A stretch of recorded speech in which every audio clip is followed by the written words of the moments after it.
ಹೆಬ್ರಿ ಗೋಪಾಲ್ ಭಂಡಾರಿ ಅಭಿಮಾನಿ ವೇದಿಕೆ ಇದರ ಎಲ್ಲ ಸದಸ್ಯರೇ, ವೇದಿಕೆಯಲ್ಲಿರುವಂಥ ಸಮಾರಂಭದ ಉದ್ಘಾಟಕರೇ ಹಾಗೂ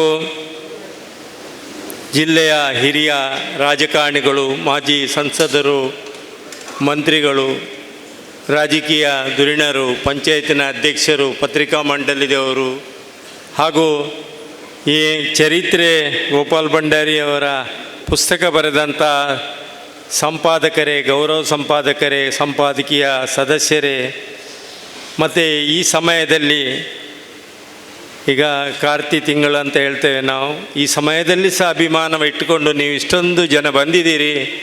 ಖಂಡಿತ ನಿಮಗೆ ಗೋಪಾಲ್ ಭಂಡಾರಿ ಆತ್ಮೀಯ ಸ್ಮರಣೆಯಿಂದ ನೆನೆಸ್ತಾರೆ ಅಂತ ನನಗೆ ನಂಬಿಕೆ ಇದೆ. ಯಾಕೆಂದರೆ ಗೋಪಾಲ್ ಭಂಡಾರಿಯವರು ನಾನು ತಿಳಿದಾಗೆ ಒಬ್ಬ ರಾಜಕಾರಣಿಗಿಂತಲೂ, ಮೊನ್ನೆ ಉದಯ್ ಶೆಟ್ರೆ, ರಾಜಕಾರಣಿಗಿಂತಲೂ ಅವರೊಬ್ಬ ಕುಟುಂಬದ ಸ್ನೇಹಿಯಾಗಿದ್ದರು. ಚುನಾವಣೆ ಸಂದರ್ಭದಲ್ಲಿ ರಾಜಕೀಯ ಮಾಡೋದು ಸ್ವಾಭಾವಿಕ. ತದನಂತರ ಅವರು ರಾಜಕೀಯ ವ್ಯಕ್ತಿಯಾಗಿ ಇರಲಿಲ್ಲ. ಅವರು ಹೆಚ್ಚಾಗಿ ಜನರ ಒಡನಾಟದಲ್ಲಿ, ಅಭಿವೃದ್ಧಿ ಕಾಮಗಾರಿಯಲ್ಲಿ ಎಲ್ಲರೊಟ್ಟಿಗೆ ಕೈ ಜೋಡಿಸ್ತಿದ್ದಂಥ ಒಂದು ವ್ಯಕ್ತಿತ್ವ ನಾನು ನೋಡಿದ್ದು. ನನಗೂ ಅವರಿಗೊಂದು 35 ವರ್ಷದ ಸಂಬಂಧ. ಬಹುಶಃ ಅವರೊಟ್ಟಿಗೆ ಹೆಚ್ಚಿನ ದಿನಗಳನ್ನು ನಾನು ಕಳೆದಿದ್ದೇನೆ.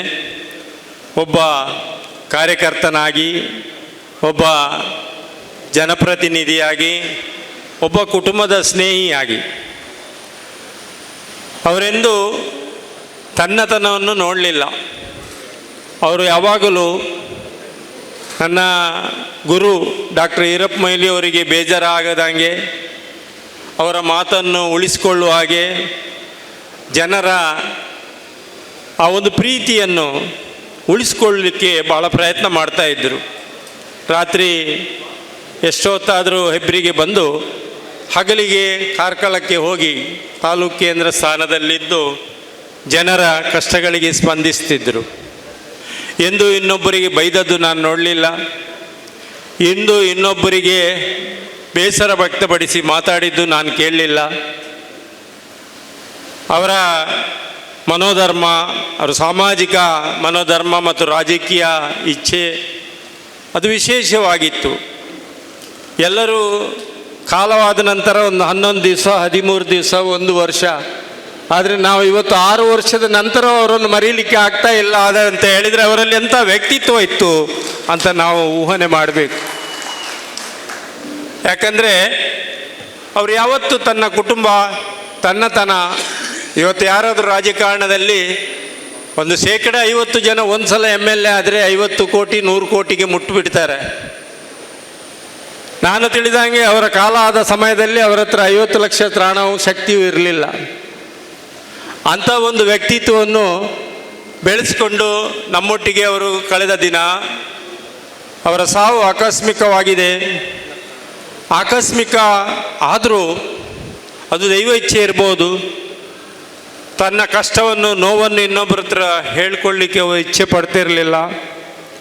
ಅವರಲ್ಲಿ ಒಂದು ಪಕ್ಷ ನಿಷ್ಠೆ, ಒಂದು ಕರ್ತವ್ಯ ನಿಷ್ಠೆ, ಒಂದು ಪಾರದರ್ಶಕತೆ, ಈ ಮೂರನ್ನು ಬೆಳೆಸ್ಕೊಂಡು ಬಂದು ತನ್ನ ಗುರು ಡಾಕ್ಟರ್ ಈರಪ್ಪ ಮೊಯ್ಲಿಯವರ ಒಂದು ನಡೆನುಡಿಗೆ, ಅವರ ಆದೇಶಕ್ಕೆ ತಕ್ಕಂತೆ ಅವರು ದಿನವನ್ನು ಕಳೆದದ್ದು ನಾನು ನೋಡಿದ್ದೇನೆ. ಸಾಯುವ ಮುಂಚಿನ ದಿವಸ ಸಹ ನಾಳೆ ಮೊಯ್ಲಿಯವರು ಬರ್ತಾರೆ, 100 ಜನ ಆದರೂ ಆಗಬೇಕು, ಇಲ್ಲದಿದ್ದರೆ ನನಗೆ ಬೇಜಾರು ಮಾಡ್ಕೊಳ್ತಾರೆ ನನ್ನ ಮೇಲೆ ಅಂತ ಹೇಳಿದ ಮಾತು ನನಗೆ ನೆನಪಿದೆ. ಅವರು ಸಾಯುವಾಗ ನಾನು ಈ ಊರಲ್ಲಿ ಇರಲಿಲ್ಲ, ಇಂಗ್ಲೆಂಡಲ್ಲಿದ್ದೆ. ಸತ್ತಾಗ ನನಗೆ ಕೈಕಾಲು ನಡಗಲಿಕ್ಕೆ ಶುರುವಾಯಿತು. ಇಷ್ಟು ಆರೋಗ್ಯ ಇದ್ದ ಒಬ್ಬ ವ್ಯಕ್ತಿ ಹೋಗಿಬಿಡ್ತಾರೆ ಅಂತ ಹೇಳಿದರೆ ಅದೆಲ್ಲ ಆರೋಗ್ಯ ಅನಾರೋಗ್ಯ ಅಂದರೆ ಏನು ಅಂತ ಹೇಳಿ ನಮಗೆ ಭಾಳ ವಿಚಿತ್ರ ಆಯಿತು. ಆದ್ದರಿಂದ ಇವತ್ತು 6 ವರ್ಷದ ನಂತರ ಸಹ ನನಗೆ, ನನ್ನ ಮಕ್ಕಳಿಗೆ ಅವರ ಒಂದು ಸ್ಮರಣೆ, ಅವರ ಒಂದು ನೆನಪು ನಾವು ಊರಲ್ಲಿ ಮಾಡಬೇಕಿತ್ತು ಎಂಬ ಒಂದು ಆಲೋಚನೆ ಬಂದದರಿಂದ ನಾವು ಇವತ್ತು ನಿಮ್ಮನ್ನೆಲ್ಲ ಕರಿಬೇಕಾಯಿತು. ಅವರ ಬಗ್ಗೆ ಒಂದು ಸರ್ಕಲ್, ಒಂದು ಪುಸ್ತಕ, ಬಹುಶಃ ಪ್ರಕಾಶ್ ಪೂಜಾರಿ ಅವರ ನೇತೃತ್ವದಲ್ಲಿ, ಪಿ ಸಿ ರಾಯರು, ಮತ್ತು ನಮ್ಮ ಬಿಪಿನ್ ಮಾಸ್ಟ್ರು ಮತ್ತು ಎಲ್ಲ ತಂಡದವರು ಸೇರಿ ವಿಶೇಷವಾಗಿ ಸುಕುಮಾರ್ ಆ ಪುಸ್ತಕವನ್ನು ರಚನೆ ಮಾಡಿದ್ದನ್ನು ಈಗ ಬಿಡುಗಡೆ ಆದ ನಂತರ ನೀವು ಓದ್ಬೋದು. ಅದು ಸರಳವಾಗಿದೆ, ಅದು ರಾಜಕೀಯ ಭರಿತ ಪುಸ್ತಕ ಅಲ್ಲ. ಅದರಲ್ಲಿ ಆ ವ್ಯಕ್ತಿ ಮತ್ತು ಅವರು ಹೇಗಿದ್ದರು, ಅವರ ನಡೆನುಡಿ ಹೇಗಿತ್ತು, ಅವರ ಸಾಮಾಜಿಕ ಮತ್ತು ಧಾರ್ಮಿಕ ಅಥವಾ ಬೇರೆ ಬೇರೆ ವಿಚಾರದಲ್ಲಿ ಅವರು ಬದುಕಿನಲ್ಲಿ ಯಾವಾಗಲೂ ಜಾತಿವಾದಿ ಆಗಿರಲಿಲ್ಲ ಅಥವಾ ಧರ್ಮಾಂಧನೂ ಆಗಲಿರಲಿಲ್ಲ. ಅವರು ಮಾನವತೆ ಆಗಿದ್ದರು, ಮಾನವ ಧರ್ಮವನ್ನು ಹೆಚ್ಚಿಕೊಂಡು ನಂಬಿಕೊಂಡು ಬಂದವರಾಗಿದ್ದರು. ಅದಕ್ಕಾಗಿ ಒಂದು 35 ವರ್ಷದ ಹಿಂದೆ ನಾನು ಬೇರೆ ಪಕ್ಷದಲ್ಲಿದ್ದೆ, ನಾನು ಜಯಪ್ರಕಾಶ್ ಹೆಗ್ಡೆರೆಲ್ಲ.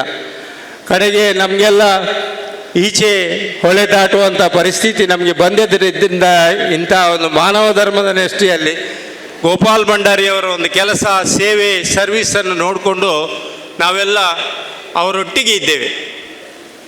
ಅದು ಭಾಳ ಸಂತೋಷ ಕೊಟ್ಟಿದೆ. ಆದರೆ ನಮಗೆ ಒಂದು ಬಲ ಕಡಿಮೆ ಆಗಿದ್ದರೂ ಸಹ ಒಬ್ಬ ಒಳ್ಳೆಯ ರಾಜಕಾರಣಿಯೊಟ್ಟಿಗೆ ನಾವು ದಿನ ಕಳೆದಿದ್ದೇವೆ ಅಂತೇಳಿ ನಮಗೊಂದು ಹೆಮ್ಮೆ ಇದೆ.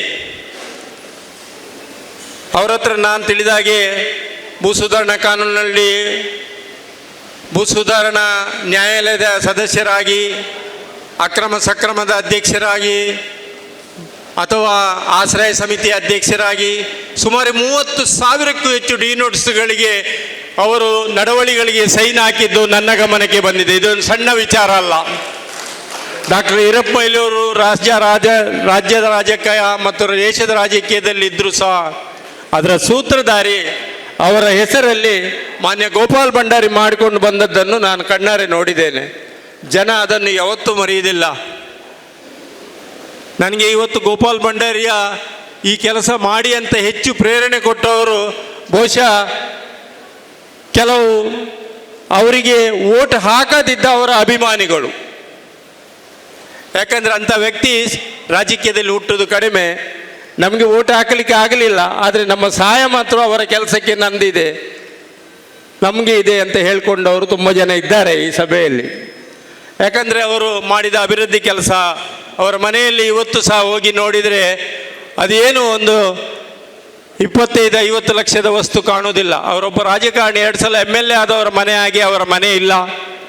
ಅವರ ನಡತೆ, ನಡವಳಿ, ಮನೋಅಭಿಪ್ರಾಯ ಇದೆಲ್ಲ ಪಾರದರ್ಶಕವಾಗಿತ್ತು. ನಮಗೆಲ್ಲ ಹೆಮ್ಮೆ ಅನಿಸ್ತದೆ.